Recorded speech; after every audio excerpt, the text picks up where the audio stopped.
Got this old apple tree.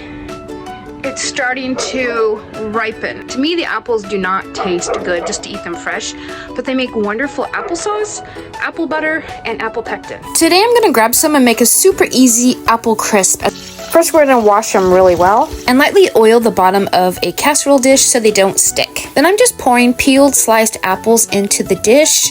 I'm filling it about 3/4 of the way full. I didn't really measure them. We are all out of brown sugar, so I'm gonna make some. You need 1 cup of sugar, 1 tablespoon of molasses. Just add the separate ingredients to a bowl.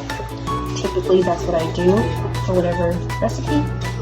But since I'm making an apple crisp, I want to coat my apples with this, mixing it all up, which is honestly a little bit of a pain. Just keep mixing it. It doesn't have to be perfect, but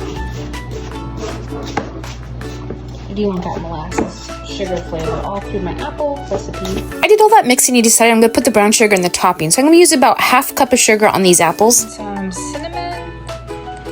Now, these are not very sweet apples, and so the sugar is necessary. I usually add nutmeg, but I'm going to put a little bit of this pumpkin spice in it. About a teaspoon. Just kind of drizzle about a teaspoon of vanilla over it. I'm just going to mix this until the apple's like coated. Mixed up. Tasted one, it tastes great. For the topping, I'm going to about 2/3 cups of brown sugar, 1/2 cup of flour.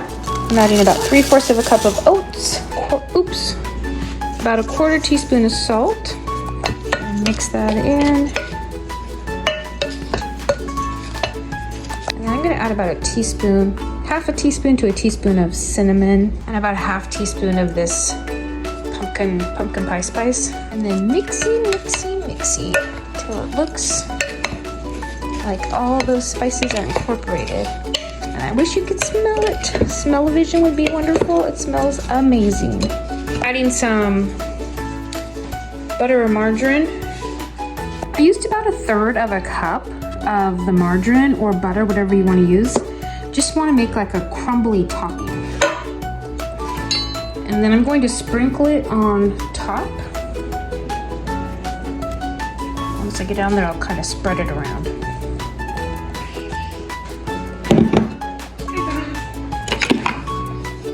And we're just going to spread it around to cover the top. You can make it thinner. You can just, if you use about 1/2 the ingredients I used, it'd make it a little bit thinner. I'm going to bake it at 350 for 45 minutes. The timer went off and it is definitely done. If you're interested in gardening or preparing your own foods from the things you grow, go ahead and subscribe, and I'll see you next time.